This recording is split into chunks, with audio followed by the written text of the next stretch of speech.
¿Qué tal, amigos? Me da mucho gusto saludarlos y poder compartir con ustedes un aspecto que resulta clave para marcar diferencia en algunos partidos, especialmente cuando hay ese tipo de partidos tan parejo que la única posibilidad para lograr sacar ventaja es la táctica fija.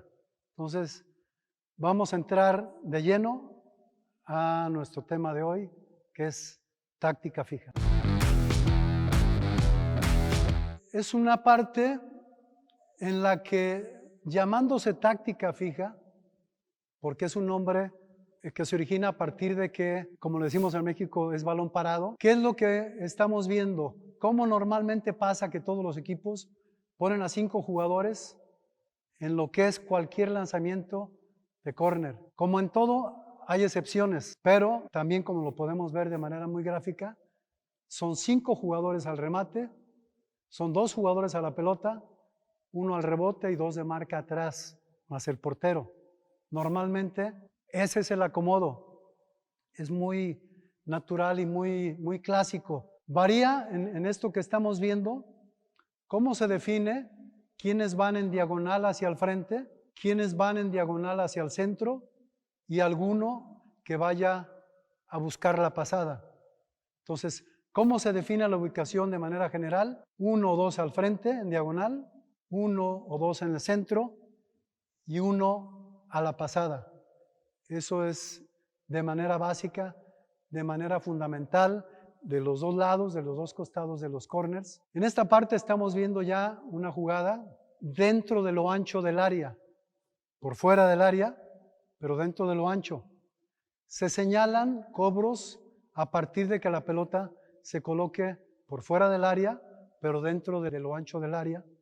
Y después, como se va a poder ver más acá, que va a ser fuera de lo ancho del área. Se ponen 2. En esta etapa que a mí me tocó estar ahí, empecé a modificar algunas cosas, porque lo que pasa normalmente es que todos los equipos, ¿cuál es la señal para hacer las jugadas? Levantas una mano, levantas 2, y yo no estoy muy de acuerdo ya en esa toma de decisiones. Y a partir de después de esto, empezamos a modificar que todos tenían que saber qué cobro seguía a partir de la ubicación de un jugador que yo designaba. Y en ese caso, este jugador marcaba la ubicación del tipo de cobro de falta que se iba a hacer, como es en este caso. Aquí ya están alineados. La posición de este jugador le está marcando a los 2 que van a lanzar la pelota qué tipo de jugada se tiene que hacer. Ya no levantar las manos, ya no tocarse las medias, ya no hacer ninguna otra cosa que no sea la ubicación de este jugador que queda hasta atrás. Aquí él lo que está haciendo es ver cómo se mueve la defensa en relación al arranque de sus compañeros. Y él está viendo en dónde colocarse en una próxima jugada para poder sacar una mayor ventaja de acuerdo a cómo está marcando el equipo contrario. Esa es una parte que cuando llegan los partidos, lógicamente los aficionados no se dan cuenta, pero que aquí lo podemos explicar. Igual sigue manteniéndose ahí. Aquí también está practicando la defensa, que en el momento que haya un rechace, de inmediato tiene que achicar saliendo lo más alejado de la portería. Normalmente hay 2 jugadores para los cobros. No tengo duda yo que tiene que ser uno con derecha y uno con izquierda. Y aquí, para hacer esto que se hizo, es que este jugador ya vio en las jugadas anteriores el acomodo de lo que pasa. Tienen que darse cuenta, todo lo que vamos a ver ahorita vale la pena por 2 jugadas y esta es una. Chequen bien ese movimiento. Lo que va a representar, lo que vamos a hablar de la táctica fija, vale muchísimo la pena por esta jugada y por otra jugada que vamos a ver enseguida.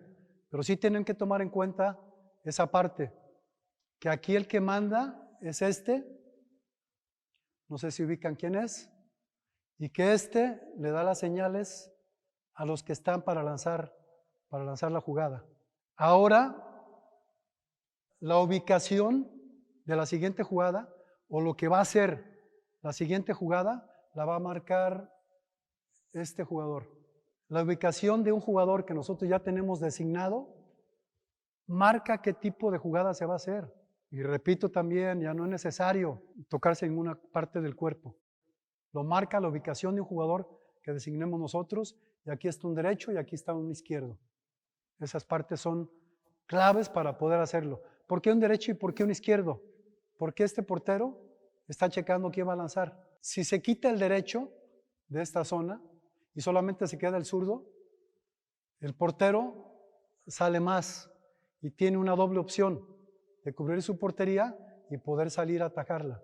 Pero si ponemos a un derecho y un zurdo, entonces el portero duda y va a decir, a ver, si le pega el derecho, no puedo alejarme de mi primer poste, tengo que mantener la distancia. Vean lo que hace el jugador que va hacia atrás en la siguiente jugada.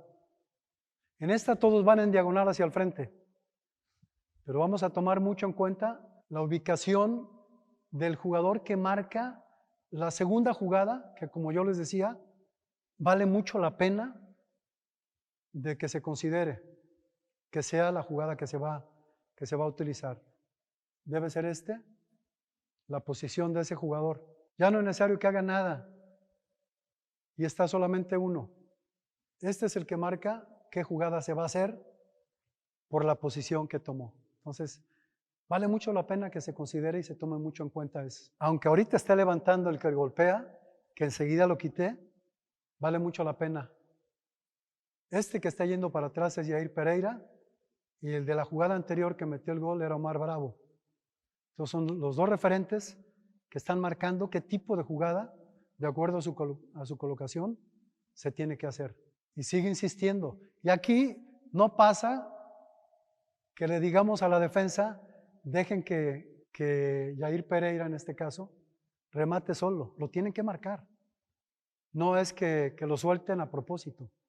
Es porque él se zafa. Si alguien vio, hubo un bloqueo. Por eso Yair queda tan libre al final. Entonces, vale mucho la pena que tomen mucho en cuenta eso. Cuando Yair viene hacia atrás, un compañero bloquea la marca que tiene originalmente y eso permite que Yair quede completamente libre. Muy difícilmente que de aquí, de donde viene hasta atrás, remate directo a la portería. Entonces, normalmente la va a colocar, como sucedió, para que otro sea el que remate, como fueron las jugadas. Entonces, tiene mucho valor el que se prepare.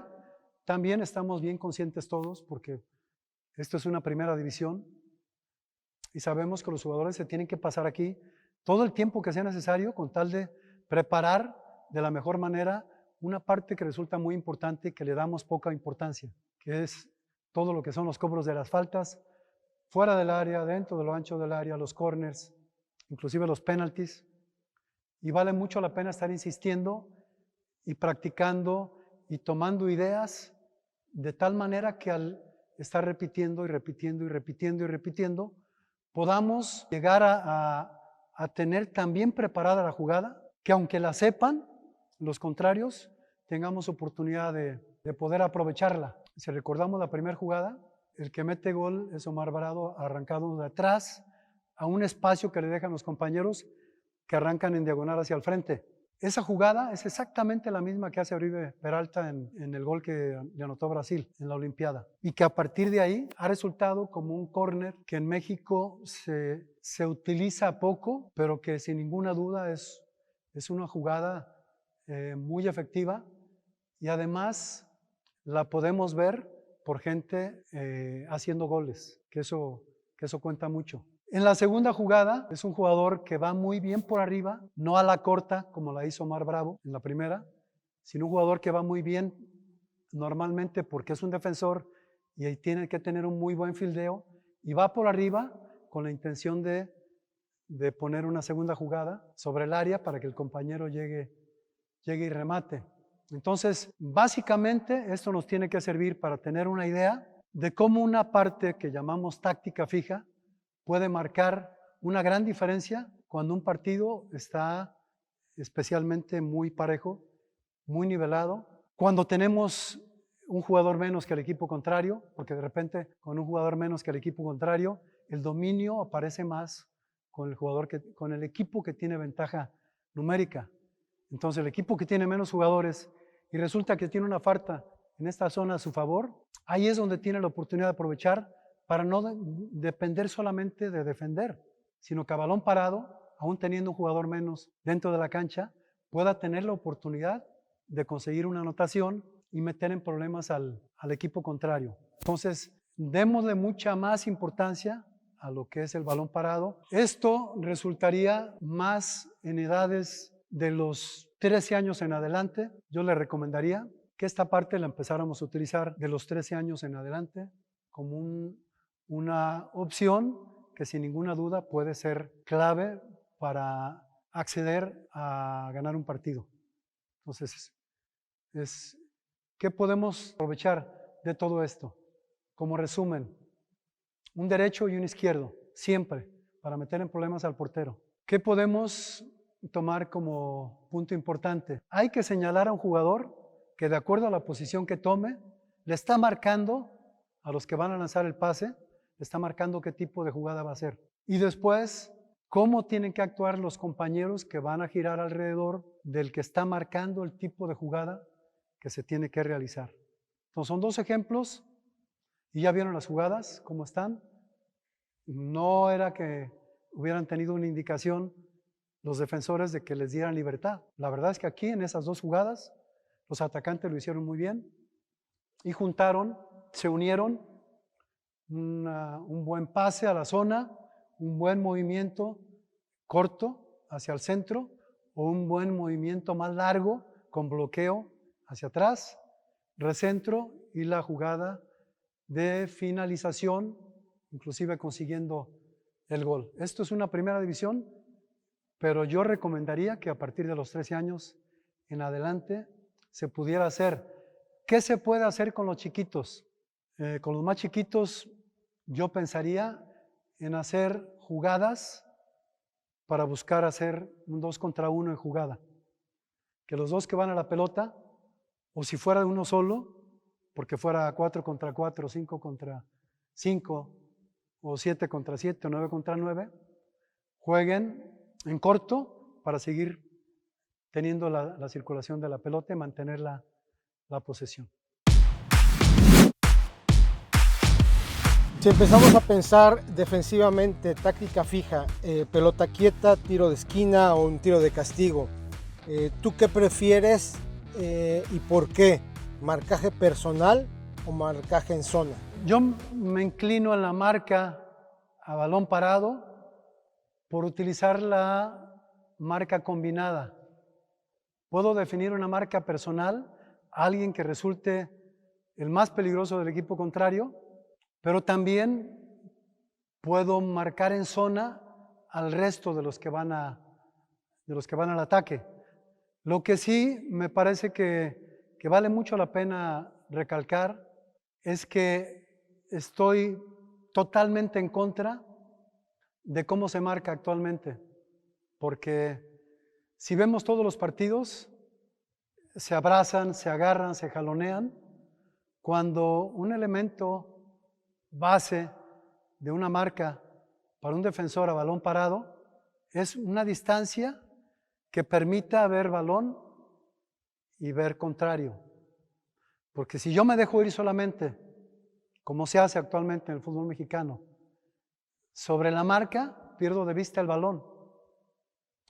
Y el que va a tener ventaja es el que arranca primero. Y el que arranca primero normalmente es el atacante.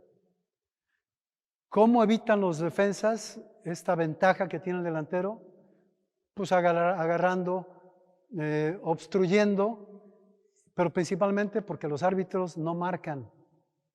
No están marcando todas las faltas que se cometen en los tiros de córner y que permiten que la defensa pueda jalar, pueda obstruir y no marcan falta. Esa misma jugada, marcada en otra zona de la cancha, sin ninguna duda los árbitros la cobran. Pero sí no tengo duda, y hubo alguien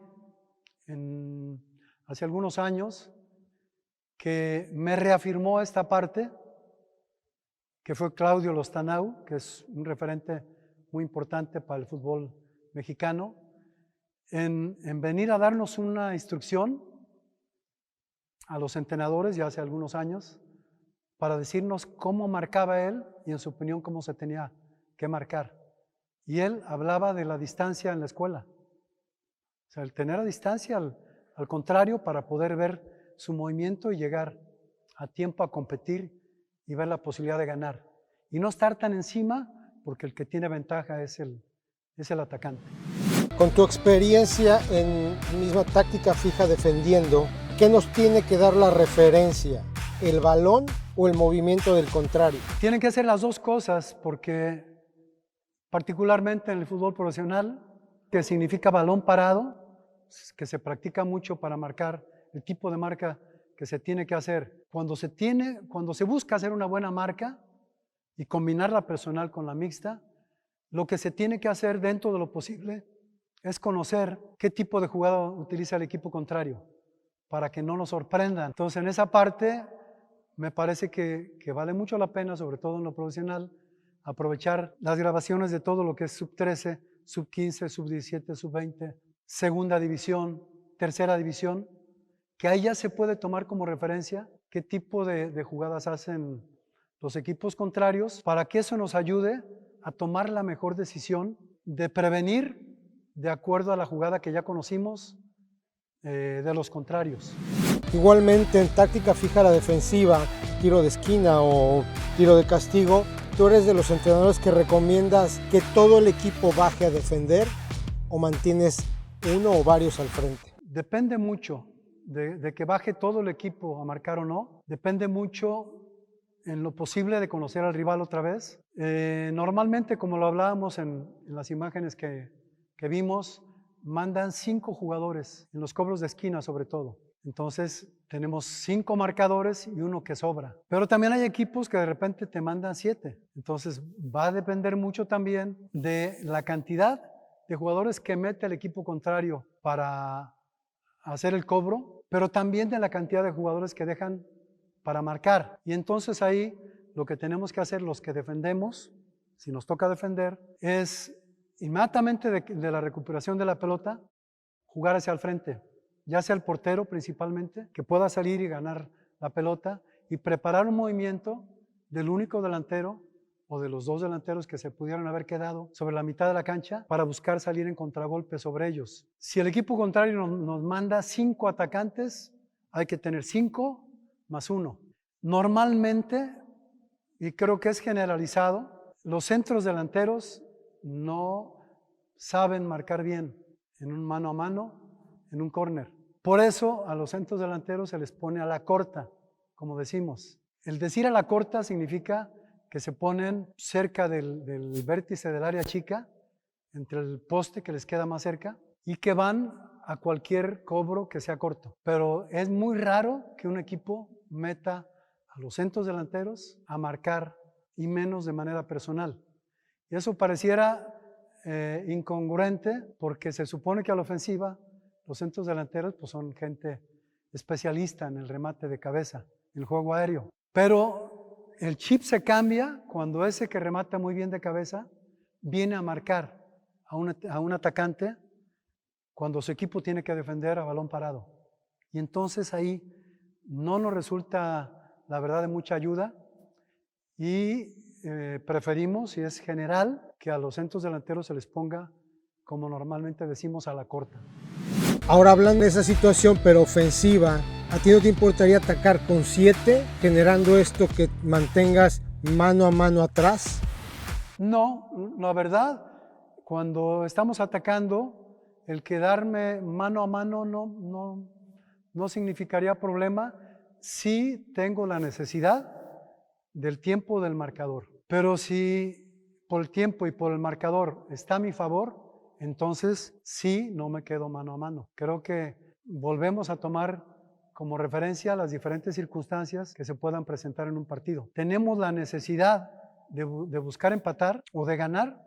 Si vamos empatados, no me importa quedarme mano a mano. Pero si vamos ganando, ahí sí modifico y sí dejo un hombre más, de manera de estar protegidos en la zona más cercana a nuestra portería. Regresamos al nivel defensivo. Si me enfrento contra un equipo el cual es más corpulento en estatura o en peso, ¿qué herramientas nos puedes dar para solucionar esta situación? Si hay alguna forma de que un jugador más bajo pueda marcar a un jugador más alto. ¿Cuál es la respuesta? Que ese jugador que es más bajo, al mismo tiempo que va a buscar la pelota, tenga que recargar estorbando, no cometiendo falta. Ojo, con esa parte no es cometer falta, sino que el jugador que es más bajito y que está en desventaja por la estatura, salte y al momento de saltar junto al contrario, pueda recargar, como lo que normalmente hablamos de carga legal cuando es una jugada dividida al ras del piso. Ese sería el mismo principio.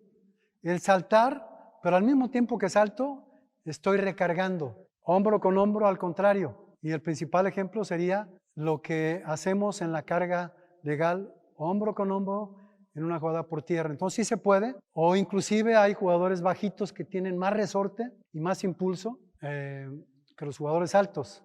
Normalmente el alto tiene más ventaja, eso sí, pero sí se puede anular tomando como premisa estas dos partes que acabo de mencionar.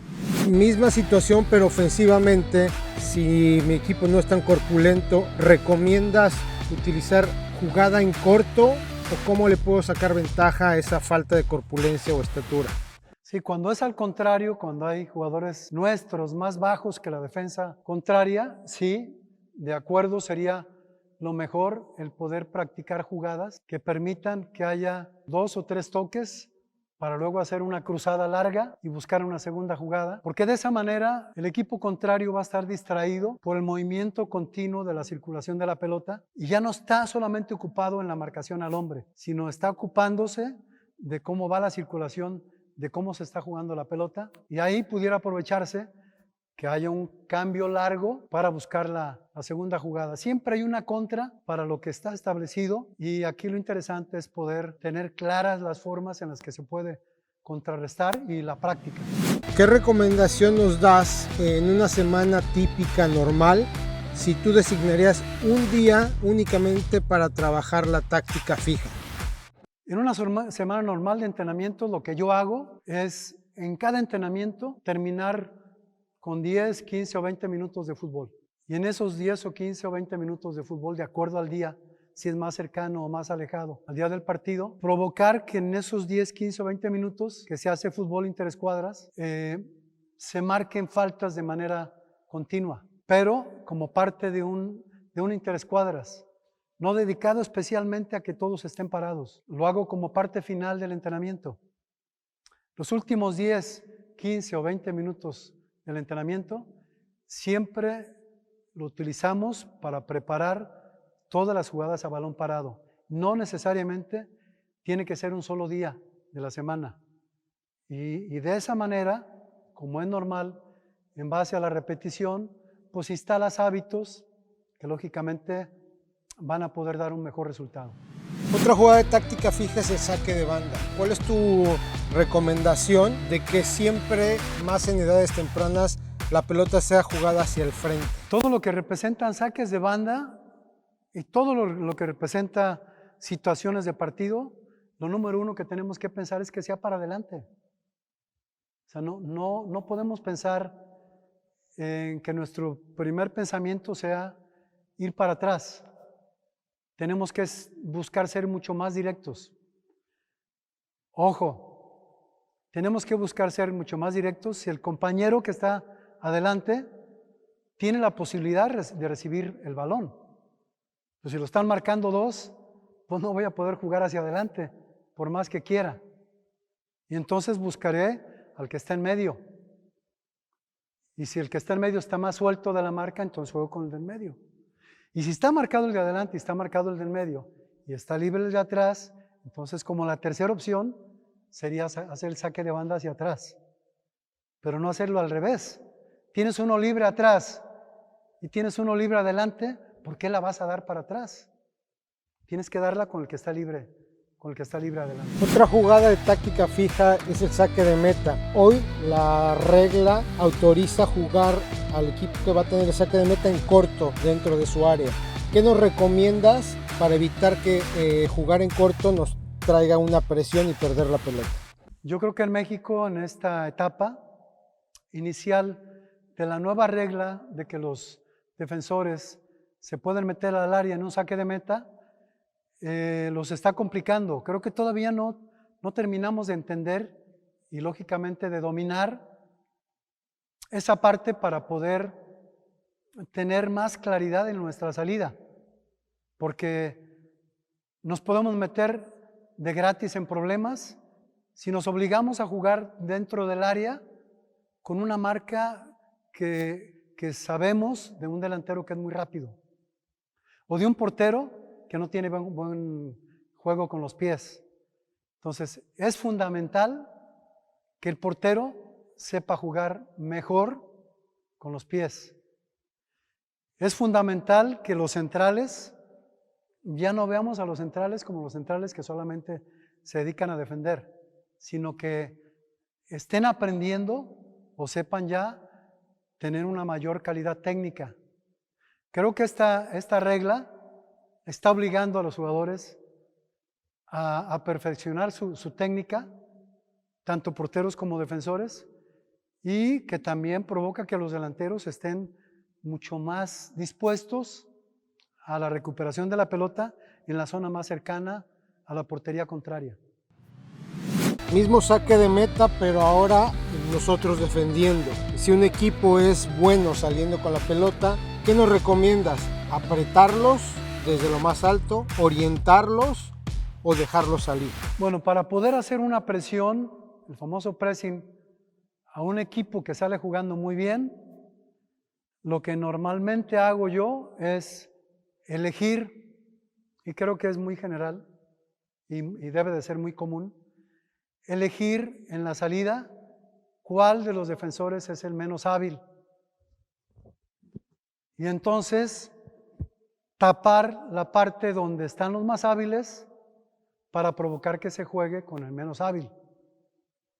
Y conscientes de esto, identificando quién es el menos hábil, entonces cuando la pelota sea lanzada a ese jugador, el compañero nuestro, el más cercano, poder tener una distancia que le permita, si bien no estar presionando, sí que le permita llegar cuando la pelota va dividida para presionarlo, confundirlo y hacer que sienta la presión aunque no esté tan cerca para obligarlo a que se equivoque. Entonces yo creo que lo número uno sería que en todos los equipos hay un defensa que puede ser menos capaz que otro.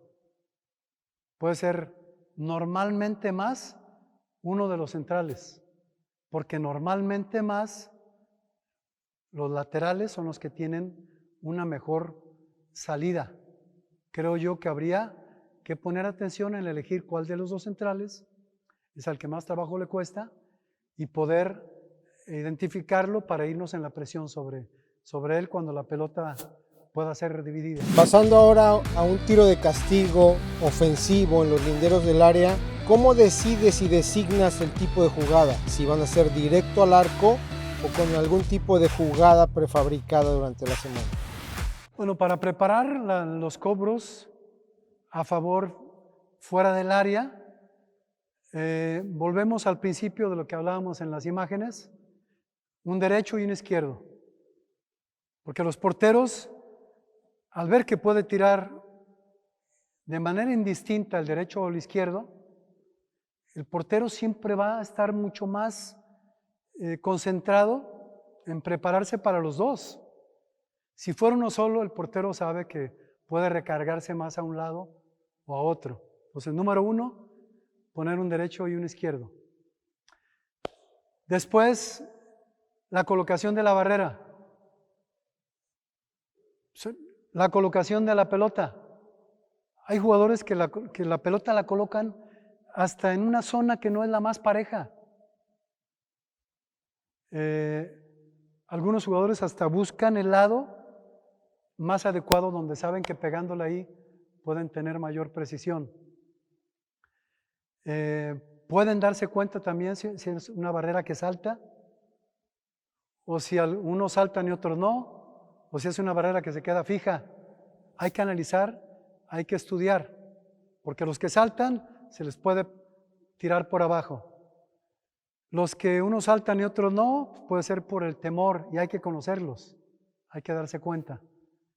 Y la otra, pues el tiro por abajo, que ahorita se está poniendo mucho de moda. Entonces, número 1, un derecho y un zurdo. Después, lógicamente, la distancia, qué tan cerca o no estoy de fuera del área. Si es de fuera del área, más alejado a la portería. Aunque pudiera ser directo, para mí tendría que ser un toque siempre buscando sacar lo ancho de la barrera para que llegue alguien que le pegue fuerte. Si es alejado del área. Si es cerca del área, entonces sí tiene que ser un jugador con un toque más fino que pueda hacer que la pelota pase por arriba de la barrera. En un tiro de castigo en contra, igualmente en los linderos del área, ¿cuál sería tu postura?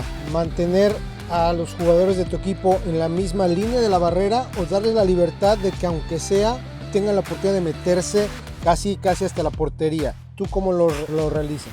Bueno, para poder defender de la mejor manera en los cobros que a favor del equipo contrario, pues hay una regla muy establecida y lógicamente el portero es la parte fundamental. Entre más diagonal el cobro, menos jugadores. Entre más frontal, más jugadores. Otra parte importante, puede haber un jugador de muy buena presencia física, pero que sabemos que el momento que la pelota en el cobro le venga a él, se va a voltear. Y que al voltearse va a ser un peligro para nosotros. Entonces también tienen que ser jugadores valientes, que sepan que van a tener que soportar la posibilidad de un balonazo. Y para eso hay que conocerlos, hay que identificarlos. Y yo pensaría que el portero es fundamental en cómo armar una barrera, de acuerdo a la distancia, a la ubicación, en cualquier cobro a favor del equipo contrario. Otra jugada es el saque inicial. ¿Qué tan importante es para ti ganar el volado para arrancar el partido con ese saque inicial? Y si bajo ese saque inicial propondrías ir al frente de inmediato.